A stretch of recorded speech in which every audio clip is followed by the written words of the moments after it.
Hello, I'm Yong Kiam. I'm going to be telling you about deductive stability proofs for ordinary differential equations, and this is joint work with Andre at CMU.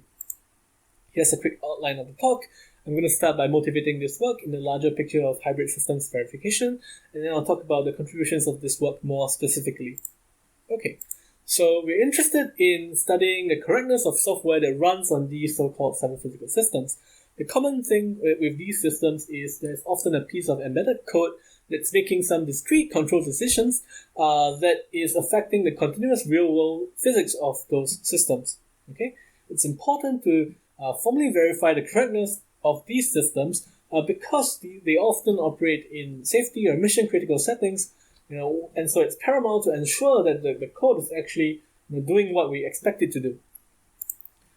To get a formal methods handle on these systems, of course, the first step is to model them in a way that captures the discrete continuous dynamics as well as the interactions between those two dynamics. Such a model is often called a hybrid system model, and here I just have a very simple example of the model. If the velocity v of maybe the train is above the speed limit, then the controller code on the train might decide to apply the brakes, and in that case, the continuous physics of the train is going to be described by this system of differential equation. X prime is v prime is brake, which slows the trains down. In another case, for example, maybe the controller decides to speed up the train, and then the continuous behavior of the train is going to be described by another system of differential equations.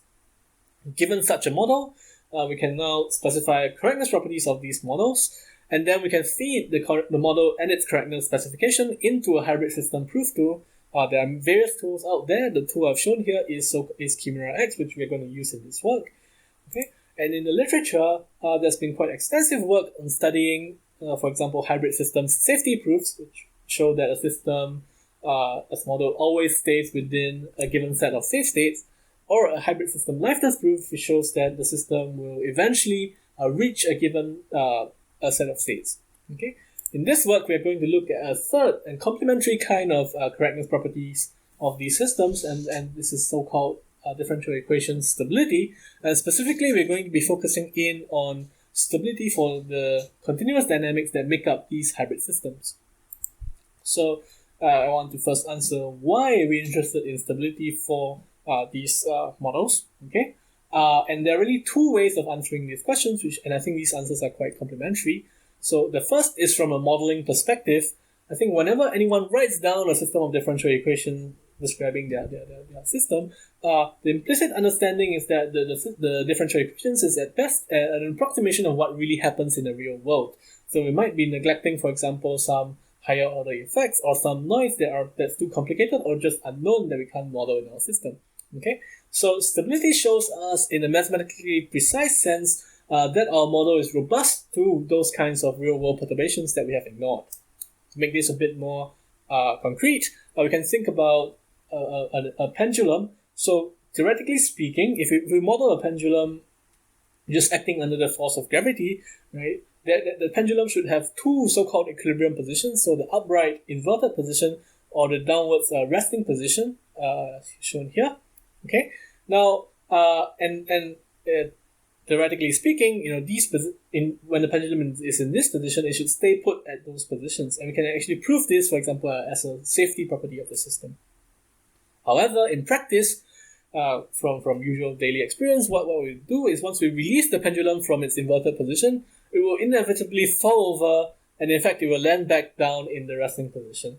Now, what is the mathematical reason for that? Well, it turns out that the upright inverted position is so-called unstable. It's not a position that is robust to these real-world perturbations, whereas the bottom resting position is such a stable position.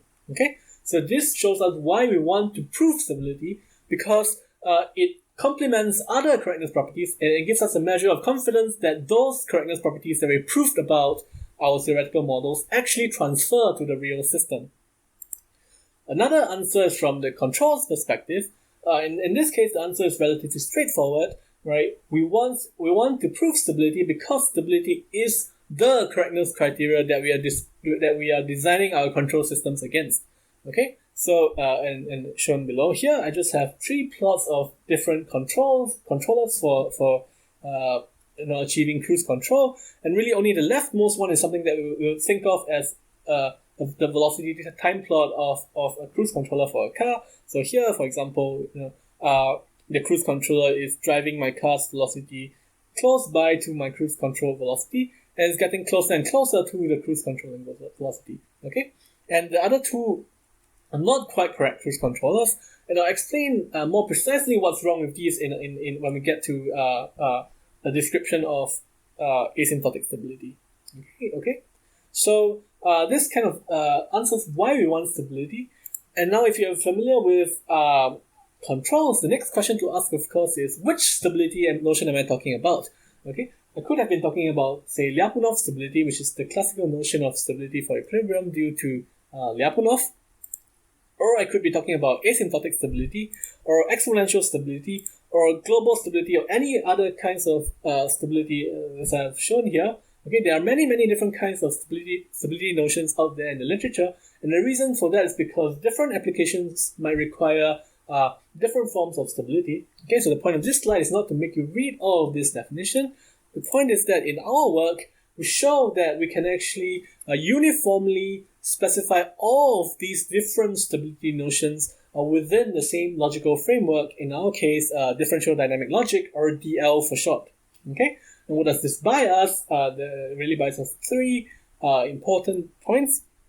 First of all, it allows us now to carry out rigorous proofs of differential equation stability, different kinds of stability notions, using the sound foundations of DL. So this gives us a highly trustworthy proof that our given model is actually stable and actually satisfies the stability criteria that we want. Second of all, having these stability notions formalized within the same framework allows us also to analyze and formally prove the logical relationships between different notions. And what this buys us is it can help us in proofs. It also gives us a way of ordering this zoo of different stability properties in the literature. And finally, having these pen and paper proofs of stability in DL, it also allows us to carry out in practice proofs of stability within, say, the KeYmaera X tool, which is a hybrid systems prover based on DL. I want to illustrate the ideas of this work using the notion of asymptotic stability. Okay, so to do that, I need to give you a little bit of background on differential dynamic logic, or DL. Such a logic really consists of three parts. First of all, we have the specification language, which is the kinds of specifications that we can write down for our given system. And here, the language is really just the formulas of first order real arithmetic extended with the so-called box and diamond modality formulas, which I have shown respectively in blue and in red over here. Okay, these formulas they quantify over traces of a hybrid system model alpha. Okay, and importantly, this specification language allows us to freely nest the different operators, say a for all, a box, and a diamond modality. Okay, and this is going to be important in our specifications that comes up in a few slides. Now, for us, of course, we are interested in the case where alpha is a differential equation, and in that case, for example, the box modality formula for a differential equation with both condition phi, what it says is that the differential equation solution always stays in the safe set phi. Dually, the diamond modality formula in red with post condition phi, what it says is that the ODE solution eventually reaches the target set phi. Okay. Now, given these semantics, the third part of DL that's important for our purposes is its axiomatics. Right? These are the reasoning principles that we have for formally proving properties that have been specified in DL. So for this work, we are mainly going to use techniques from prior work as so-called black boxes for proving these safety and liveness type properties of our given differential equation.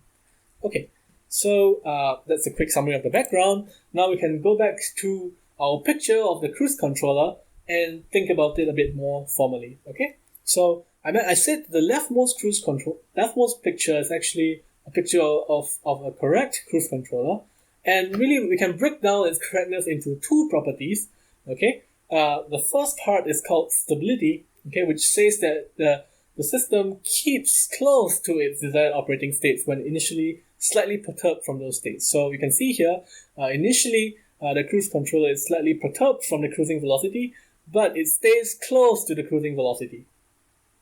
The second part of this correctness classification is attractivity, which says that given that initial perturbation, the system will actually eventually dissipate the perturbations over time. So you can see here again, the velocity gets closer and closer to the cruising velocity. So this system is both stable and attractive, and it's something that we often just call asymptotically stable.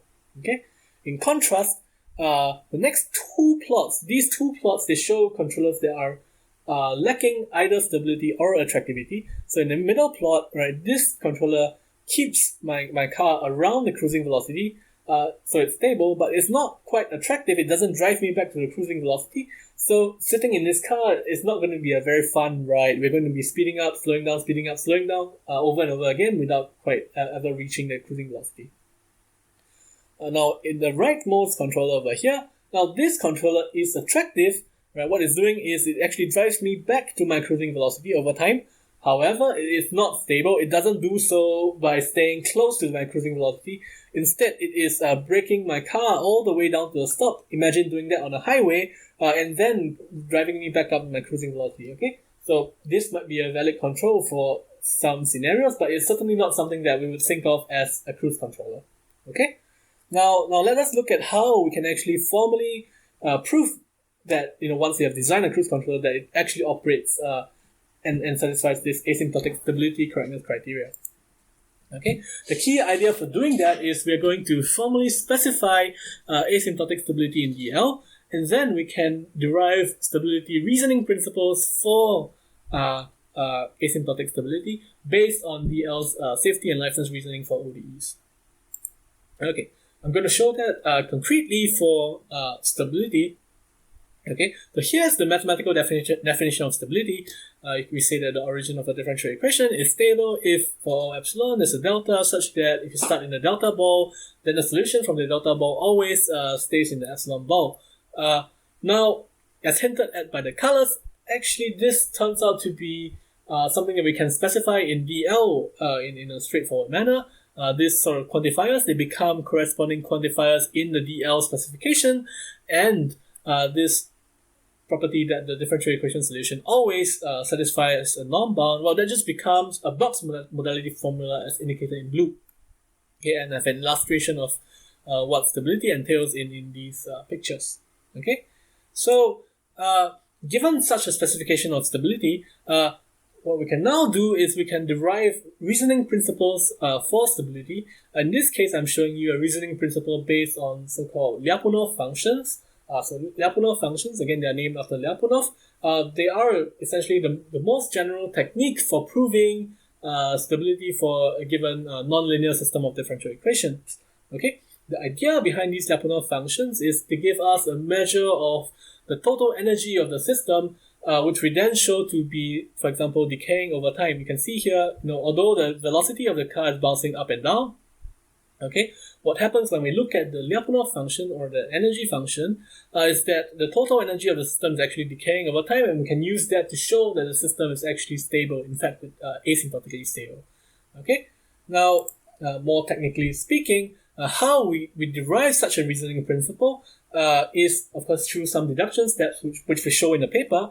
Okay, and what these steps consist of is deductive reasoning over the quantifiers over here, and ODE safety reasoning, which, as I've mentioned earlier, we are taking as a black box for the purposes of this work. Okay. Now we can do a very similar thing for attractivity. I won't go into the full details here, but the general idea is that we want to show that the differential equation solution asymptotically approaches the origin, and we can actually formalize that within DL as a kind of a slightly more complicated type of liveness property, which is highlighted in red. So we want to say that eventually, always the system will be epsilon close to the origin for all epsilon. Okay.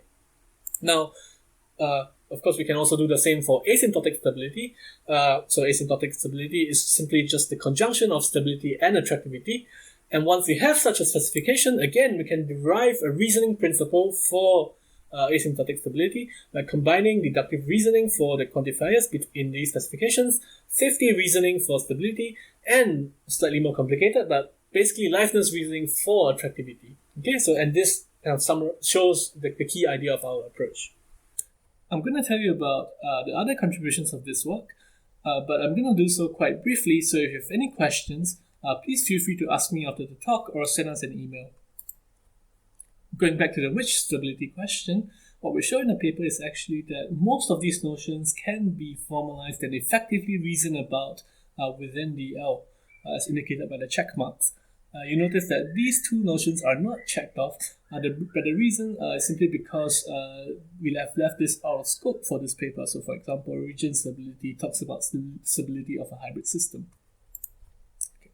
In the paper, we also show that once we have formalized these different notions within the same framework, what that allows us to do is also to analyze the logical relationships between different stability notions. So for example, whether one notion subsumes the other. In addition, we were also able to verify various stability examples in practice using the KeYmaera X prover for DL. So for example, asymptotic stability of a pendulum controller, set stability of a rigid body, and also various other stability examples from the recent verification literature. Okay, to summarize, what we have seen today is a deductive approach towards the verification of ODE stability, specifically within DL. And what this enables for the first time is within the same logical framework, we are able to verify for a single model, safety, liveness, as well as stability for its constituent ODEs. Okay, and this gives us a holistic correctness story for our model. And crucially, all of this is verified within the same framework, which really minimizes the trusted base that you need to trust for the given verification result. In terms of future work, we are interested in formalizing other kinds of stability notions, for example, hybrid systems stability, as well as improving KeYmaera X's automation for these stability proofs. Thank you.